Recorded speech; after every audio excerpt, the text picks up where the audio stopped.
लोहा तालुक्यातील कोष्टेवाडी हे जे गाव आहे सावरगाव नसरत PHC अंतर्गत येतं. त्या ठिकाणी काल एका धार्मिक कार्यक्रमादरम्यान प्रसाद खाल्ल्यामुळे विशेषतः भगर आणि आमटी यांचं सेवन केल्यामुळे 1745 लोकांना आतापर्यंत त्याचा त्रास झाल्याचं आपल्याकडे निदर्शनास आलेलं आहे. एकूण 4,500 लोकांनी त्या ठिकाणी जेवण केलं होतं.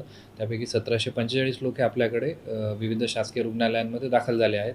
काल रात्री अचानक मोठ्या प्रमाणावरती इतके सगळे रुग्ण दाखल होत असल्यामुळे आरोग्य यंत्रणेवर प्रचंड ताण आला होता. मात्र अतिशय चांगल्या प्रकारे व्यवस्थापन करून शक्य त्या सगळ्या रिसोर्सेसचा वापर करून आपण सगळ्यांना आता स्टेबिलाईज केलेलं आहे. सगळे रुग्ण हे चांगल्या परिस्थितीत आहेत. कुणीही त्यामध्ये अत्यवस्थ नाही आणि अनेक रुग्णांना आता त्यांचा उपचार पूर्ण होऊन सुटी देण्याचं म्हणजे डिस्चार्ज देण्याचं सुद्धा सुरुवात झालेली आहे.